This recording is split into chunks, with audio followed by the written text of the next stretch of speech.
السلام عليكم ورحمة الله وبركاته.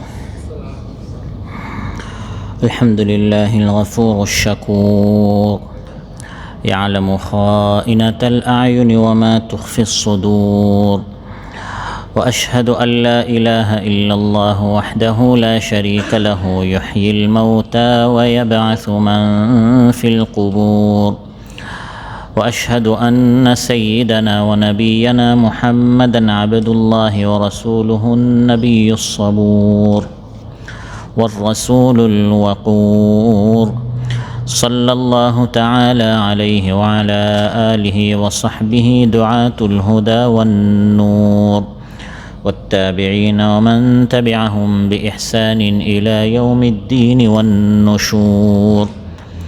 أما بعد فأعوذ بالله من الشيطان الرجيم. بسم الله الرحمن الرحيم. وإن يكذبوك فقد كذبت قبلهم قوم نوح وعاد وثمود وقوم إبراهيم وقوم لوط وأصحاب مدين وكذب موسى فأمليت للكافرين ثم أخذتهم فكيف كان نكير। আল্লাহ তাআলা ইরশাদ করেন, হে নবী, তারা যদি আপনাকে মিথ্যা প্রতিপন্ন করে, তাদের আগে মিথ্যা প্রতিপন্ন করেছিল কওমে নূহ, আদ ও সামুদ, এবং কওমে ইব্রাহিম ও কওমে লূত এবং মাদিয়ানবাসী। মুসা আলাইহিস সালামকেও মিথ্যা প্রতিপন্ন করা হয়েছিল। তারপর আমি কাফিরদেরকে অবকাশ দিলাম, তারপর আমি তাদেরকে পাকড়াও করলাম। অতএব আমার শাস্তি কত জঘন্য ছিল, আমার অস্বীকার করা কত মারাত্মক ছিল। আল মানতাকাতুস সানাইয়ার এই মসজিদে আয়োজিত আজকের মাহফিল উপস্থিত সম্মানিত মুসল্লি ভাইরা, সূরাতুল হাজ থেকে 3টি আয়াত 42, 43 এবং 44 তিলাওয়াত করে এর সহজ সরল বাংলা অনুবাদ উপস্থাপন করলাম। এই 3টি আয়াতে আল্লাহ সুবহানাহু ওয়া তাআলা রাসূল সাল্লাল্লাহু আলাইহি ওয়াসাল্লামকে সান্ত্বনা দিলেন যে রাসূল সাল্লাল্লাহু আলাইহি ওয়াসাল্লাম ইসলামের দিকে দাওয়াত দেওয়ার কারণে কাফির মুশরিকরা কীভাবে মহানবী সাল্লাল্লাহু আলাইহি ওয়াসাল্লামের বিরোধিতা করল, অথচ মহানবী সাল্লাল্লাহু আলাইহি ওয়াসাল্লামের চরিত্রে কোনো কালিমা ছিল না, কোনো ত্রুটি ছিল না। কাফির মুশরিকরা তাকে মিথ্যাবাদী বলল, তাকে নিয়ে মশকারি করল। আল্লাহ তাআলা সান্ত্বনা দিলেন, হাবিব হে, এটা প্রথম আপনার সাথে করা হচ্ছে তা নয়, আপনার আগে অসংখ্য অগণিত নবীদের সাথে এরকম মশকারি করা হয়েছিল। এই বিষয়ে আপনাদের সামনে আলোচনা উপস্থাপন করব ইনশাআল্লাহ। সম্মানিত ভাইরা, আলোচ্য আয়াতগুলোতে আল্লাহ রাব্বুল আলামিন নবী সাল্লাল্লাহু আলাইহি ওয়াসাল্লামকে সান্ত্বনা দিচ্ছেন, হে আমার হাবিব, মক্কার কাফিররা যদিও তারা আপনাকে মিথ্যা মনে করে বা মিথ্যা বলে, এটা নতুন কোনো কথা নয়, বরং সমস্ত বিগত জাতি তাদের নবীদের সাথে তারা এভাবেই ব্যবহার করেছিল। আমিও আগের জাতিদেরকে অবকাশ দিয়েছিলাম, সময় দিয়েছিলাম, সুযোগ দিয়েছিলাম, ঢিল দিয়েছিলাম।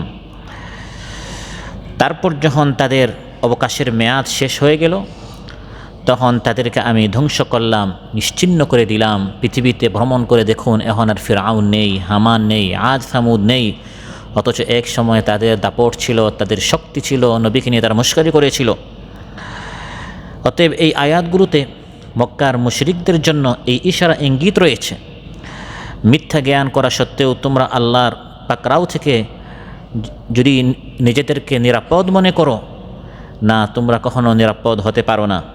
তোমরা এটা মনে করিও না যে তোমাদেরকে পাকড়াও করা হবে না, বরং আল্লাহ তাআলা যে পাকড়াও করছেন না, এটা আল্লাহর পক্ষ থেকে রহমত। আল্লাহ সুযোগ দিচ্ছেন, অবকাশ দিচ্ছেন, ঢিল দিচ্ছেন। তারপর যদি কাফির মুশরিকরা এই অবকাশকে কাজে না লাগায় এবং নবীর আনুগত্য না করে, নবীর দাওয়াত গ্রহণ না করে, তাহলে আগের জাতিদেরকে যেরকম ধ্বংস করা হয়েছিল, হে মক্কার কাফিরেরা, এবং যুগে যুগে যত কাফির মুশরিক আসবে তোমাদেরকে এভাবে ধ্বংস করা হবে, বা মুসলমানদের হাতে তোমাদেরকে নিপীড়িত নির্যাতিত করা হবে, তোমাদেরকে লাঞ্ছিত অপমানিত করে তোমাদেরকে ধ্বংস করা হবে। আল্লাহ তাআলা তার নবীকে এভাবে আলোচ্য আয়াতে সান্ত্বনা দিয়েছেন।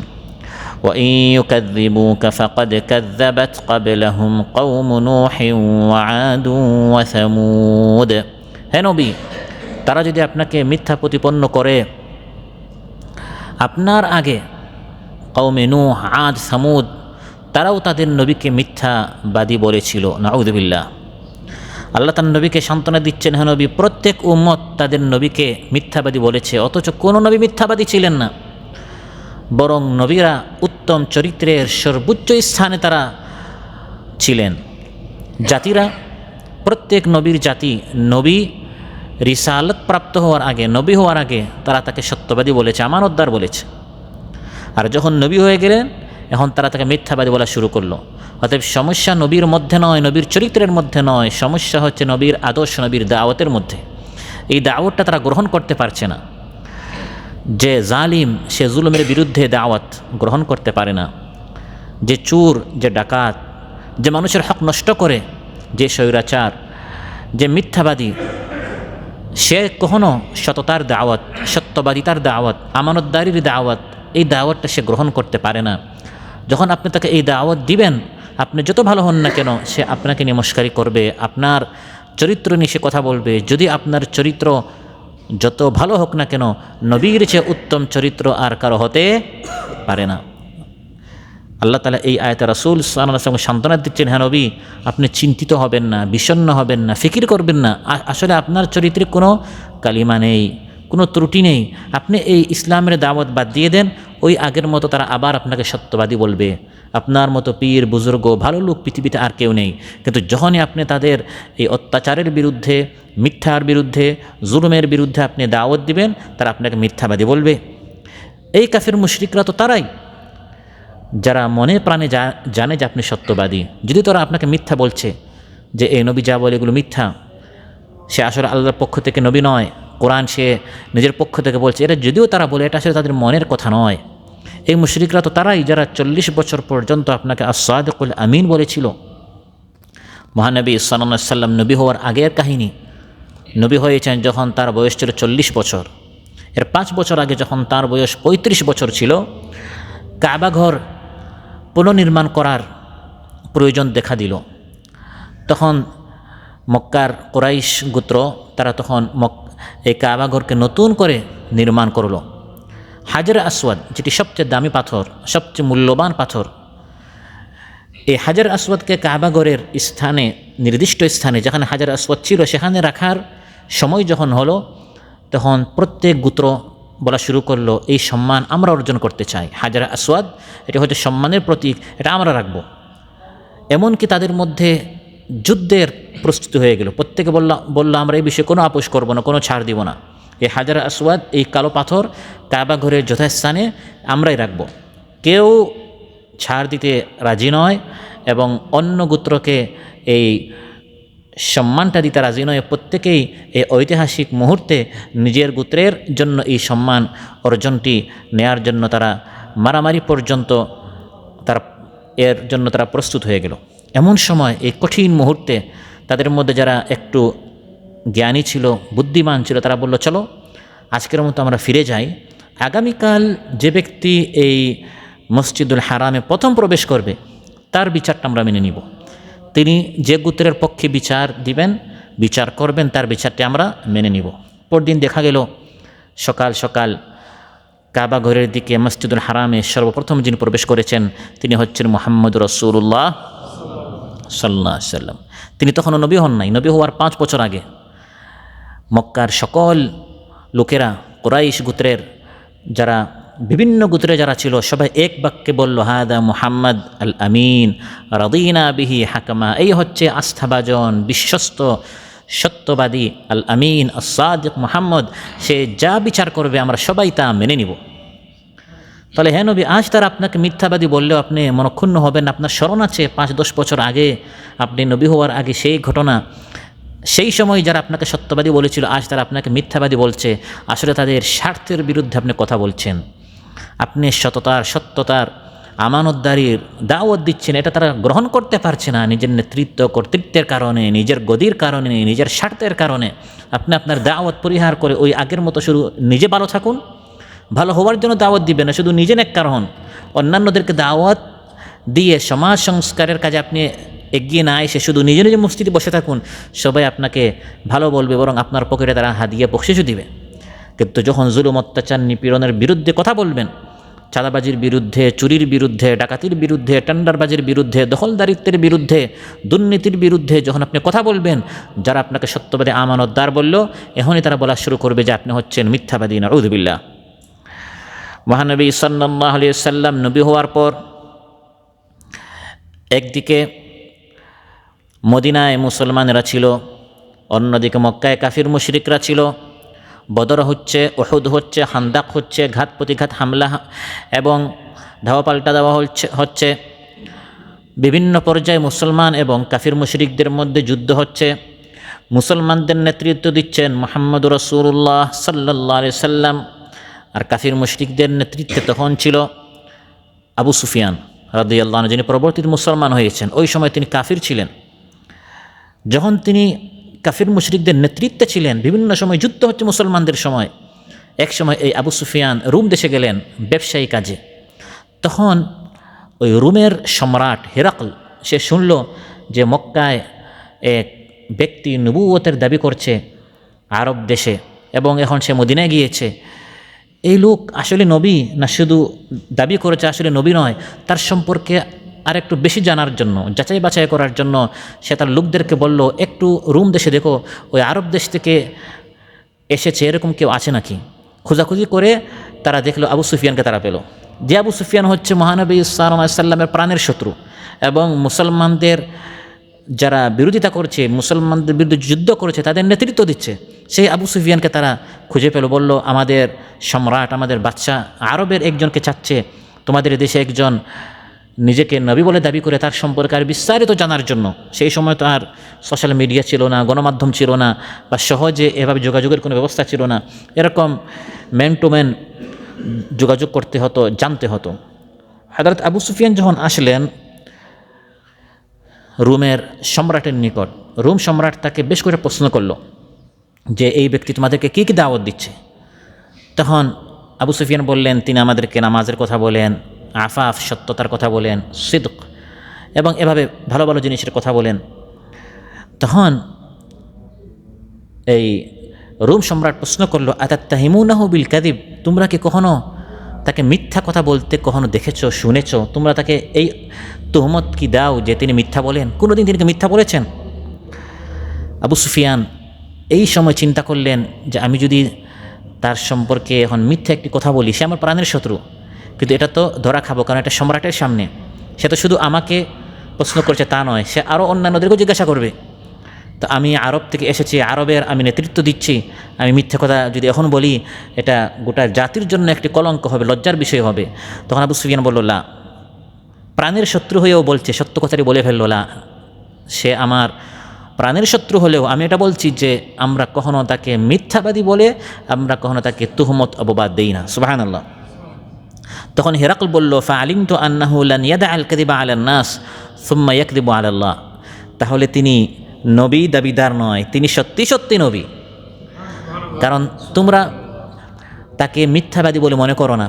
যে ব্যক্তি মানুষের সাথে মিথ্যা বলে না, এই লোক কখনো আল্লাহর বিষয়ে মিথ্যা বলতে, সে এসে বললো আমি নবী আল্লাহর পক্ষ থেকে, আসলে সে নবী না, মিথ্যা বলছে, এটা হতে পারে না। সে তোমাদের সাথে যদি মিথ্যা কথা না বলে, সে আল্লাহর বিষয়ে কখনো মিথ্যা বলতে পারে না।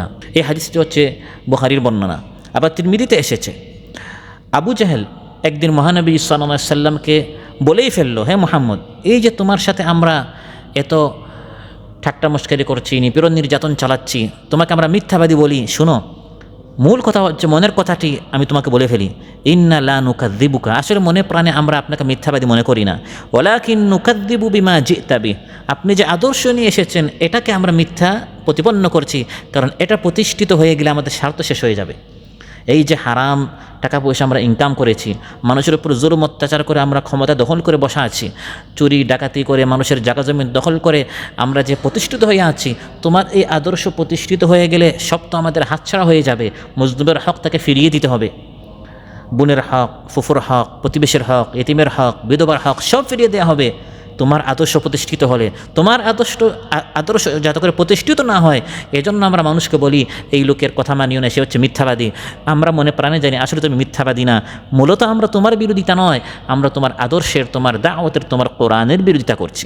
এই প্রেক্ষিতে আল্লাহ তাআলা আয়াত নাজিল করলেন, قد نعلم إنه ليحزنك الذي يقولون فإنهم لا يكذبونك ولكن الظالمين بآيات الله يجحدون। হে নবী, আমি আল্লাহ জানি এই কাফির মুশরিকরা যে চলতে ফিরতে, উঠতে বসতে, হাঁটে ঘাটে মাঠে সব জায়গায় আপনাকে মিথ্যাবাদী বলে, জাদুকর বলে, পাগল বলে, তাতে আপনি কষ্ট পান। আপনি কষ্ট পাবেন না, আসলে আপনি মিথ্যাবাদী নন, আপনার চরিত্রে আসলে কোনো মিথ্যা নেই, তারা আসলে আপনার আদর্শকে মিথ্যা বলছে।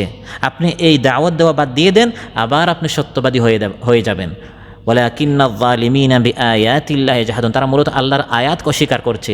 আজও যাদেরকে দেশদ্রোহী বলতো, যাদেরকে বিভিন্ন টেক দিত, গালি দিত, এই লোকরাই একসময় সবার প্রিয় ছিল। যখন মূল সত্য দাওয়াত দেওয়া শুরু করলো, তাদের প্রাণের শত্রু হয়ে গেল। আবার এই দাওয়াত পরিহার করে তারা যদি খানকাহে ঢুকে যায়, মাদ্রাসায় ঢুকে যায়, মসজিদের কোনায় বসে বসে একা একা দিনের যে বিধানগুলো আছে, জিকির কালামগুলো তারা করে, কিন্তু সমাজ সংস্কার, রাষ্ট্র সংস্কার, দেশ সংস্কার, এই কাজে যদি তারা এগিয়ে না আসে, আবার এই লোকগুলো ভালো হয়ে যাবে। তো এখানে বোঝা গেল মূলত আপনার চরিত্রের সমস্যা নয়, তারা আপনাকে ধর্ষক বানাচ্ছে। আজ থেকে 50 বছর আগে সেই সময় নাকি আপনি ধর্ষণ করেছেন, হত্যা করেছেন, খুন খারাপি করেছেন, এগুলো সব তুহমত, অপবাদ। কারণ আপনি নবীর আদর্শের দিকে আপনি দাওয়াত দিচ্ছেন। এই আদর্শ বাদ দিয়ে দেন, এই দাওয়াত বাদ দিয়ে দেন, আবার আপনি সত্যবাদী হয়ে যাবেন। ইবনে মাজাহ এসেছে, হযরত আব্দুল্লাহ বিন সাল্লাম রাদিয়াল্লাহু আনহু ইহুদিদের বড় একজন পণ্ডিত ছিলেন, আলিম ছিলেন, জ্ঞানী ছিলেন। মহানবী সাল্লাল্লাহু আলাইহি ওয়াসাল্লাম যখন হিজরত করে মদিনায় আসলেন, আব্দুল্লাহ বিন সাল্লাম তিনি মদিনায় ছিলেন। দলে দলে সবাই আল্লাহ নবীকে দেখতে যাচ্ছে এবং অনেকে ইসলাম গ্রহণ করছে।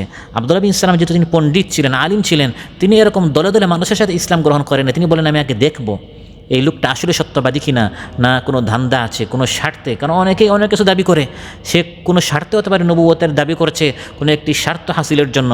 আসলে সত্যবাদী কিনা আমি তাকে ভালো করে গিয়ে দেখব। তারপর তিনি যখন মহানবী সাল্লাল্লাহু আলাইহি ওয়াসাল্লামকে দেখলেন, ইবনে মাজাহর বর্ণনা, লাম্মা রাআন নাবিয়্যা সাল্লাল্লাহু আলাইহি ওয়াসাল্লাম ওয়া নাযারা ফি ওয়াজহিহি ক্বাল ফালাম্মা তাবায়্যানতু ওয়াজহাহু ওয়া আরাফতু আন্না ওয়াজহাহু লাইসা বিওয়াজহি কাযযাব। মহানবী সাল্লাল্লাহু আলাইহি ওয়াসাল্লামের নিকট আমি যখন গেলাম, ভালো করে তার চেহারা দেখলাম, কত সুন্দর চেহারা, সুবহানাল্লাহ। যাদের সৌন্দর্যকে তিনি হারাবেন, এত সুন্দর চেহারা। আমি বললাম এই চেহারা কখনো কোনো মিথ্যাবাদীর চেহারা হতে পারে না।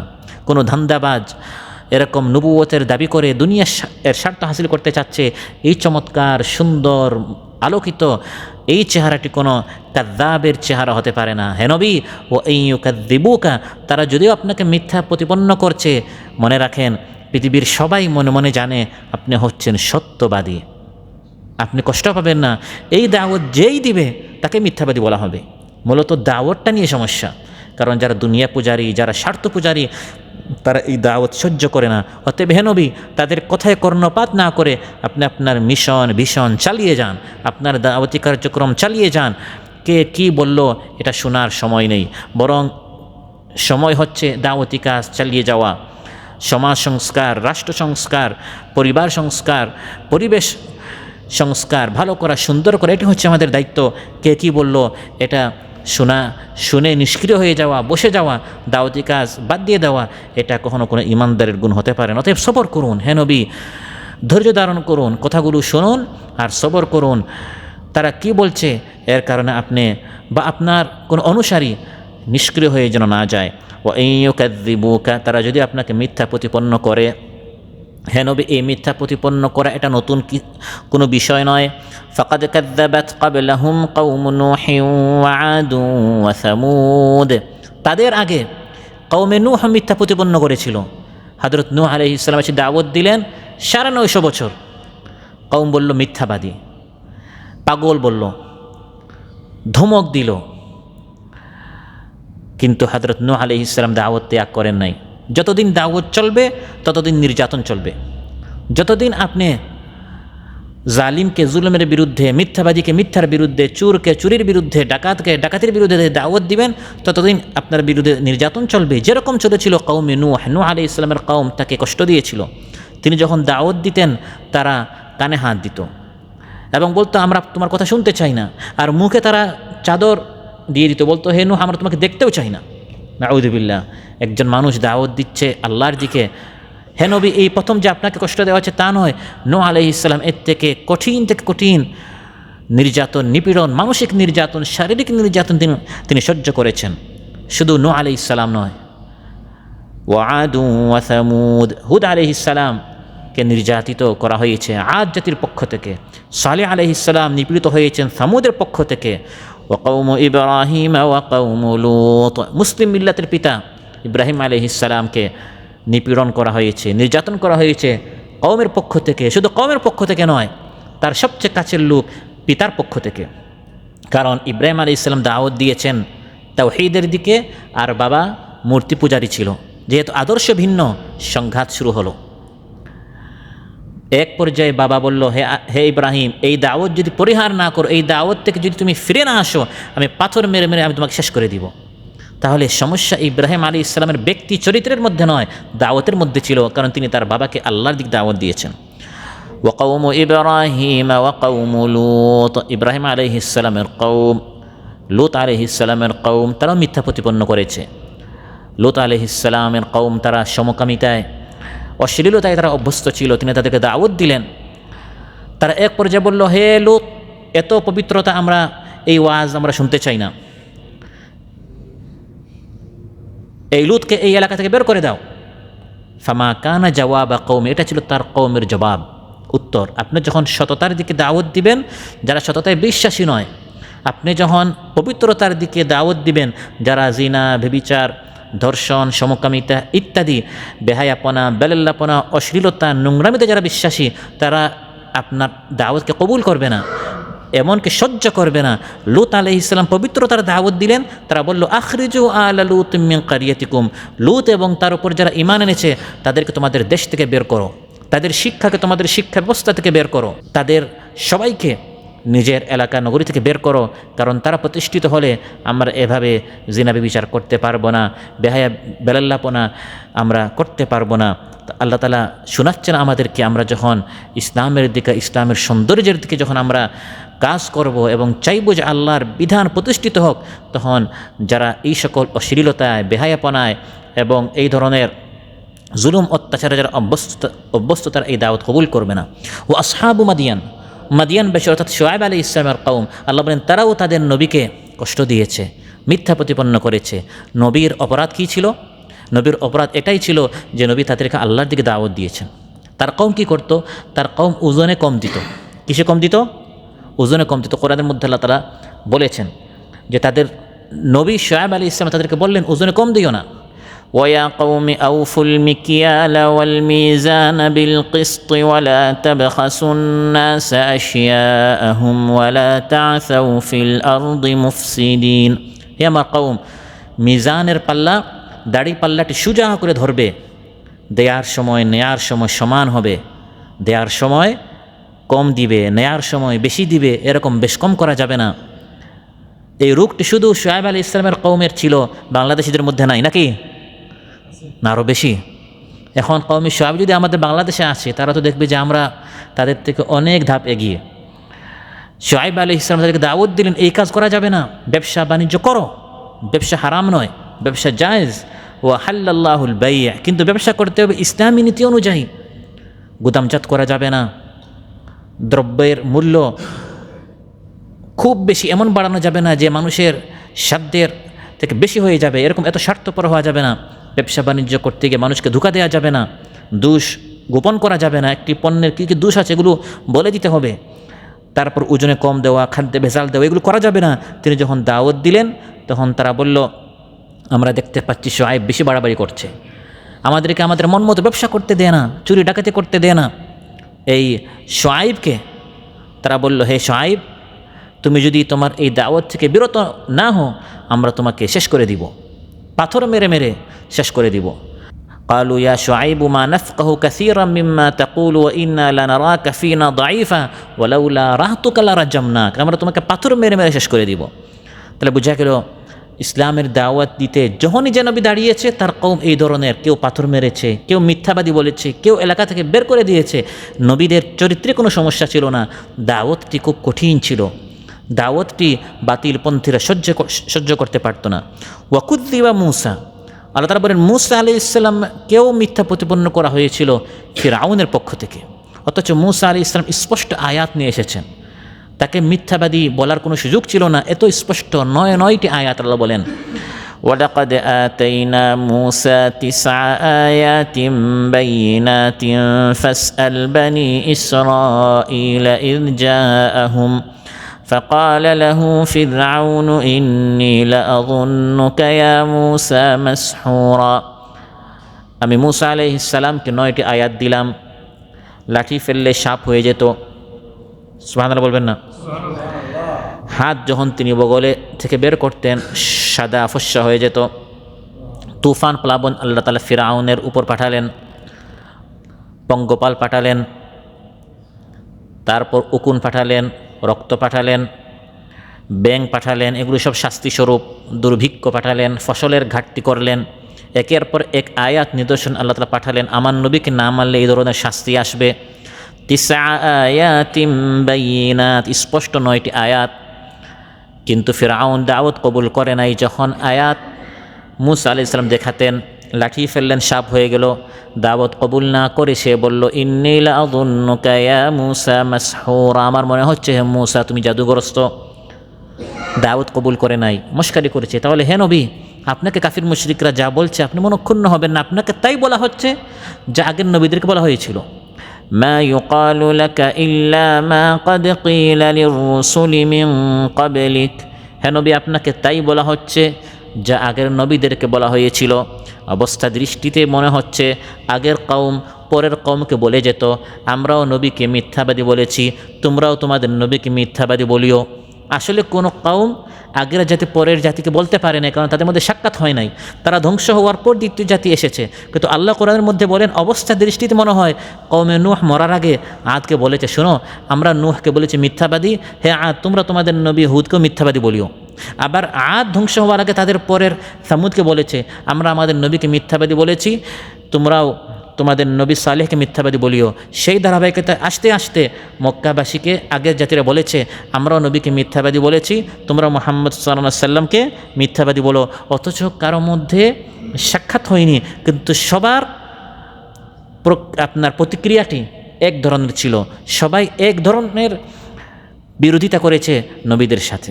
কাযালিকা মা আতাল্লাযীনা মিন ক্বাবলিহিম মির রাসূলিন ইল্লা ক্বালু সাহিরুন আও মাজনুন আতাওয়াসাউ বিহি বাল হুম কওমুন তাগুন।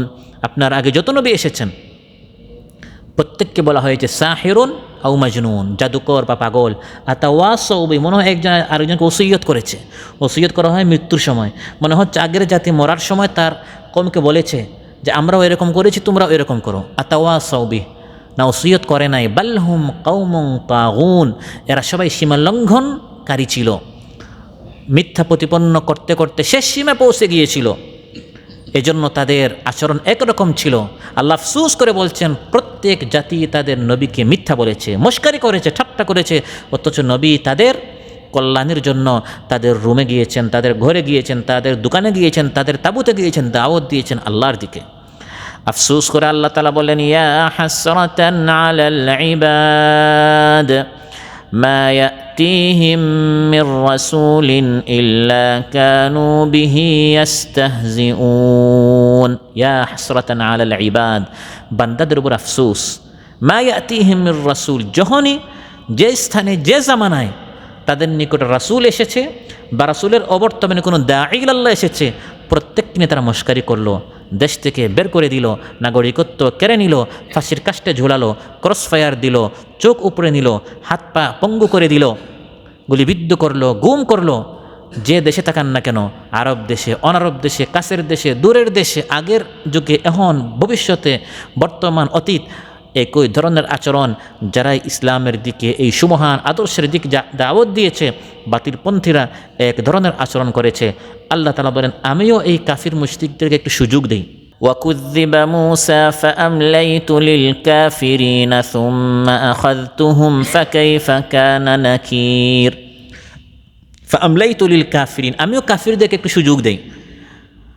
প্রথম দিনে ধরি না, 5 বছর যায়, দেখা যায় সে আবার ক্ষমতায় চলে যায়, 10 বছর হয়ে যায়, আবার চলে যায় 15 বছর হয়ে যায়, 20, 25, 30, 35, 50 বছর পর্যন্ত। এখানে অনেক দেশে জালিম 50 বছর পর্যন্ত ছিল, 60 বছর পর্যন্ত এক না একত্ব কায়েম করে।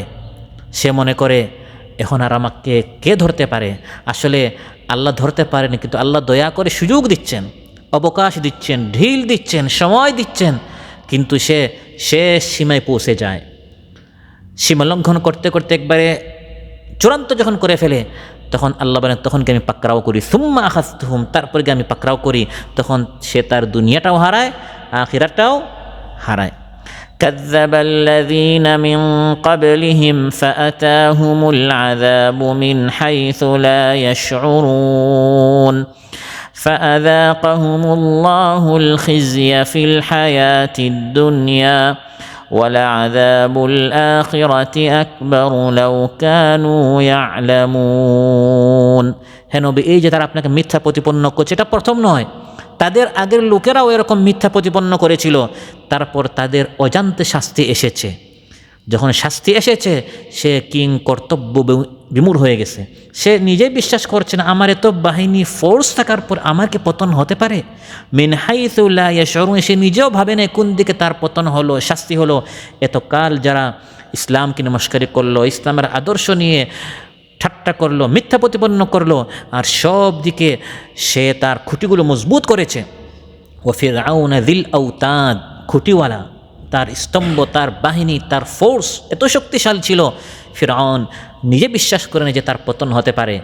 কিন্তু সে যখন জুলুম অত্যাচারের শেষ সীমানায় পৌঁছে গেল, আমি তার কল্যাণের জন্য নবী পাঠালাম, আর সে মিথ্যা প্রতিপন্ন করতে করতে, মস্কারি করতে করতে মাত্রাটি যখন শেষ পর্যন্ত শেষ সীমায় সে পৌঁছে গেল, আল্লাহ বলেন, আতাহুমুল আযাবু মিন হাইসু লা ইয়াশউরুন, অবকাশ শেষ, শাস্তি আসলো, তার অজান্তে আমি তাকে ধ্বংস করলাম। ফাআযাকাহুমুল্লাহুল খিজিয়া ফিল হায়াতিদ দুনিয়া, এই দুনিয়ার জিন্দেগিতে সে লাঞ্ছিত হলো, অপমানিত হলো। এখন তার নামটা একটা গালি হয়ে গেল। মানুষ বলে এই লোকটা ফিরআউন, ফিরআউনটা একটা কী হয়ে গেছে, একটা গালি হয়ে গেছে। আবু জাহাল একটা গালি হয়ে গেছে। এখন অনেক দলের নাম গালি হয়ে যায়, অনেক ব্যক্তির নাম গালি হয়ে যায় যখন জুলুম অত্যাচারের শেষ সীমা পৌঁছে যায়। শুধু দুনিয়ায় নয়, আল্লাহ বলেন, ওয়ালা আযাবুল আখিরাতি আকবার, এই পতন এবং এই লাঞ্ছনা এটা তো কিছুই না, এটা দুনিয়ার শাস্তি। বড় শাস্তি হচ্ছে আখিরাতের। লাউ কানু ইয়ালামুন, যদি তারা বুঝতো, যদি তারা জানতো। প্রিয় ভাইরা, একজন মানুষ নবীর আদর্শ, নবীর দাওয়াত কেন প্রত্যাখ্যান করে, কেন মিথ্যা প্রতিপন্ন করে? নবীদের দাওয়াত তো অস্পষ্ট নয়, অত্যন্ত সুস্পষ্ট দাওয়াত, যুক্তিসম্মত দাওয়াত, সময় উপযোগী দাওয়াত, মানুষের কল্যাণ এর মধ্যে রয়েছে। যে কোনো জ্ঞানী মানুষ এটা বুঝতে পারে যে এই নবীর দাওয়াতটা কত সুন্দর, কত সুমহান, কত চমৎকার। এরপরে যুগে যুগে কাফির মুশরিকরা কেন মিথ্যা প্রতিপন্ন করলো, কেন মানল না? এর বেশ কয়েকটা কারণ। প্রথম হচ্ছে অহংকার, প্রথম হচ্ছে অহংকার, ইগো যেটাকে বলা হয়, দাম্ভিকতা, যে তার দাওয়াত আমরা কেন মানব, আমরা কত শক্তিশালী, আমাদের কত বাহিনী, আমাদের কত ফোর্স আছে, আমাদের সংগঠন কত মজবুত, কত শক্তিশালী, আমাদের কর্মী বাহিনী গোটা দেশে সব জায়গায় আছে, আমাদের পতন কখনো হবে না। এভাবে সে যখন নিজেকে অপ্রতিরুদ্ধ মনে করে, তখন নবীর দাওয়াত, নবীওয়ালাদের দাওয়াত, দাঈলুল্লাহদের দাওয়াতকে কবুল করার মতো কোনো প্রয়োজনীয়তা সে মনে করতো না। কোরআনের মধ্যে আল্লাহ তাআলা আদ জাতি সম্পর্কে বলেছেন, আদ কেন তাদের নবীর দাওয়াত প্রত্যাখ্যান করেছে, কেন মিথ্যা প্রতিপন্ন করেছে? এই অহংকারীর কারণে। শক্তিশালী ছিল, এমন শক্তি পেলে এখন তারা বলল, আমাদের চেয়ে শক্তিশালী আর কে আছে, আমরা এই সবচেয়ে শক্তিশালী, আমরা পালাবো না, আমরা করোনার চেয়ে শক্তিশালী। ওই আদের কথাগুলো এখনও আমাদের কানে বাজে। সেই 1000 বছর আগের আদ নয়, জামানার আদ একই কথা বলেছে। فأما عاد فاستكبروا في الأرض بغير الحق وقالوا من أشد منا قوة। আদ জাতি ফাস্তাকবারু ফিল আরদি বিগাইরিল হক, অন্যায়ভাবে এই পৃথিবীতে ইস্তিকবার, অহংকারী করেছে, স্বৈরাচার হয়েছে। এই অহংকারীর কারণে সে মিথ্যা প্রতিপন্ন করলো। আর বলল মান আসাদ্দু মিন্না কুওয়া, আমাদের চেয়ে আর শক্তিশালী কে হতে পারে? এটা কি বিনয় না অহংকারী? অহংকারীর শেষ সীমানায়, চূড়ান্ত সীমানায় পৌঁছে গেল। আমাদের চেয়ে শক্তিশালী কেউ হতে পারে? আমাদেরকে কেউ পতন ঘটাতে পারে এরকম কোনো শক্তি, কোনো ফোর্স পৃথিবীতে কি আছে? আল্লাহ বলেন আছে। আওয়ালাম ইয়ারাউ আন্নাল্লাহাল্লাযী খালাকাহুম হুয়া আশাদ্দু মিনহুম কুওয়া, এটাকে সে ভুলে গেল যে আল্লাহ তাকে সৃষ্টি করেছেন, সে আল্লাহ তার চেয়ে বেশি শক্তিশালী? বেমালুম ভুলে যায় শক্তিটা আল্লাহ তাকে দিয়েছেন, যিনি দেন তিনি আবার নিতেও পারেন।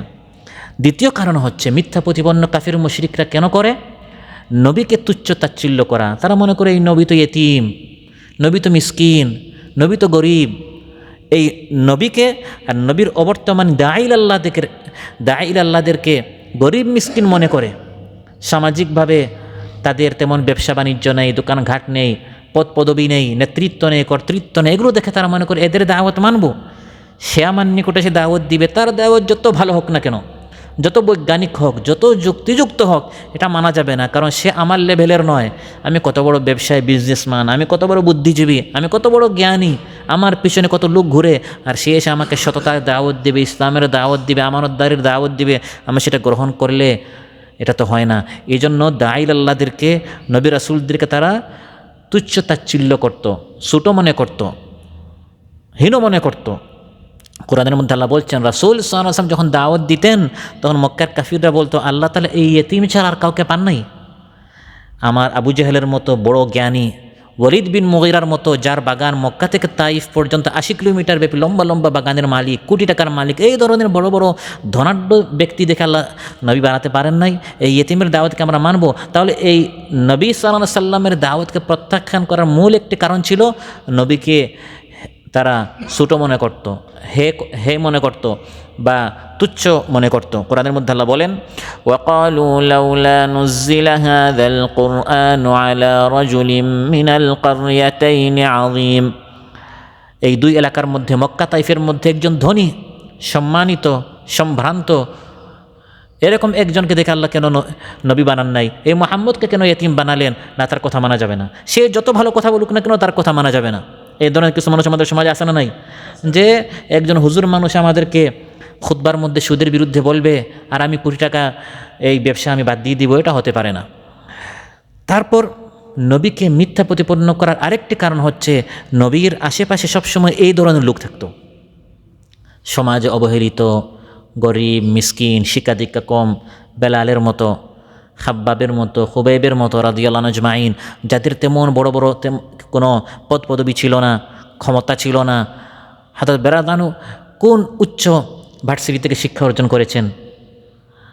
বড় বড় কোনো ভার্সিটিতে তিনি যান নাই। আর আবু জাহেল মনে করতো যার নাম হচ্ছে আবুল হাকাম বা আবুল হিকাম, বড় জ্ঞানী, জ্ঞানীদের বাপ ছিল। এই বেলাল, সোহাইব, সালমান এদেরকে এখান থেকে সরালে আমরা আসবো, বসবো, দিন শুনবো, দিনের কথা শুনবো, মানবো কিনা পরে চিন্তা করব, এই জিনিসটা তারা চিন্তা করতো। তো এই সকল মিসকিনদেরকে এখান থেকে সরাতে হবে, নাউযুবিল্লাহ।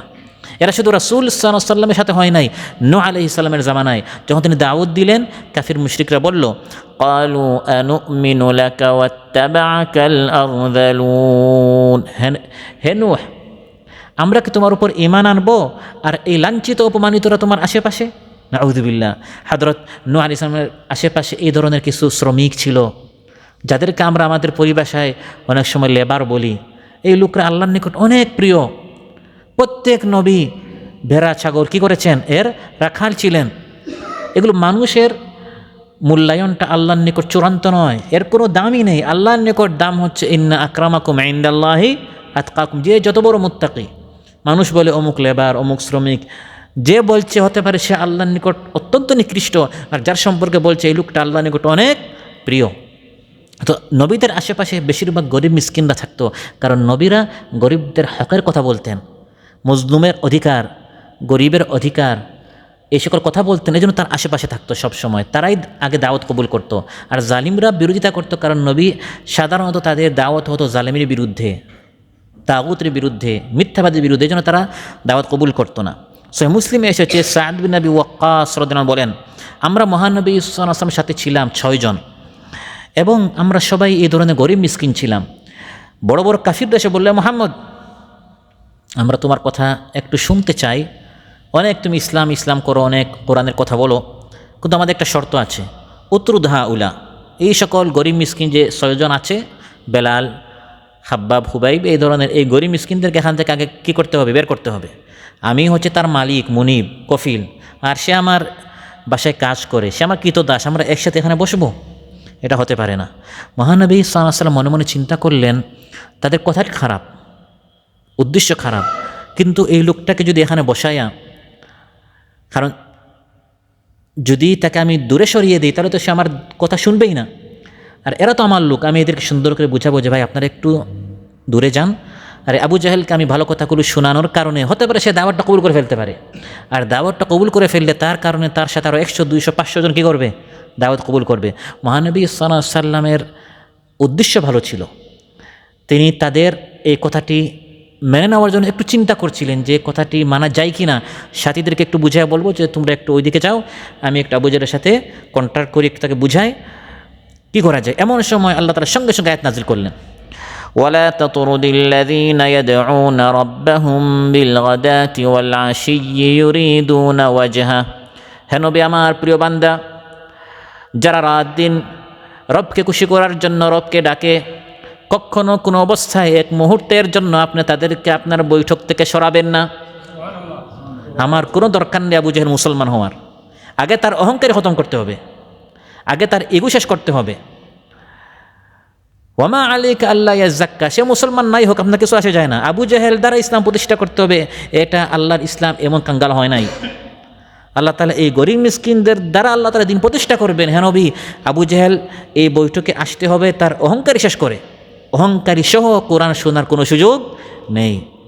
তাহলে কাফির মুশরিকদের মিথ্যা প্রতিপন্ন করার এটা বড় একটি কারণ ছিল যে নবীদের আশেপাশে গরিবরা থাকতো, তাদের ইগো এবং তাদের অহংকারী ছিল যে আমরা এই গরিব মিসকিনের সাথে আমরা কেন বসবো, তারা চাইতো আলাদা বৈঠক, আলাদা একটি স্থান, কিন্তু এই সুযোগ ইসলামের মধ্যে নেই। আরেকটি বড় কারণ হচ্ছে তারা মিথ্যা প্রতিপন্ন করতে হিংসার কারণে। কিসের কারণে? হিংসার কারণে। এবং এটা হয়েছিল ইহুদদের সাথে। ইহুদ তারা ছিল বানু ইসরাইল, আর রাসূল সাল্লাল্লাহু আলাইহি ওয়াসাল্লাম ছিলেন বানু ইসমাইল, আরবের মধ্যে। তারা জানতো মহানবী সাল্লাল্লাহু আলাইহি ওয়াসাল্লাম সত্যবাদী, কিন্তু মানে নাই কেন? হিংসার কারণে। এই নবী আমাদের বংশে না এসে আরব বংশে কেন আসলেন? আম ইয়াহসুদুনান নাস আলা মা আতাহুমুল্লাহু মিন ফাদলিহি। আরেকটি কারণ হচ্ছে নবীদের কথা না মানার, নবীদেরকে মিথ্যা প্রতিপন্ন করার, বাপ দাদার অন্ধ আনুগত্য করার। বাপ দাদার শত শত বছর থেকে অনেক রীতিনীতি চলে আসছে, এখন নবী এসে নতুন কথা বলবেন, আমরা তার কথা মেনে নিব। যুগে যুগে নবীদের দাওয়াতকে মিথ্যা প্রতিপন্ন করার এটা একটা প্রধান কারণ ছিল, যেটা আজ আমাদের সমাজেও আছে। আপনার দাওয়াতটি যত ভালো হোক না কেন, বলবে ভাই আপনি বেশি বুঝেন না, আমাদের বাবা দাদারা বেশি বুঝতো। আপনি তাকে দেখাচ্ছেন ভাই আয়াত নাম্বার, হাদিস নাম্বার সহ, ভাই দেখেন এই কাজটা কিন্তু ঠিক হচ্ছে না, বিবাহ শাদীতে আমাদের অনেক রীতিনীতি আছে, এগুলো ইসলাম বিরোধী। বলবে ভাই আপনার এত কোরআন হাদিসের কথা আমি শুনতে চাই না, বাপ দাদার যুগ যুগ ধরে এটা চলে আসছে, আমি সেটাই করব। তাহলে নবীদের দাওয়াত না মানার এটি হচ্ছে প্রধান একটি কারণ।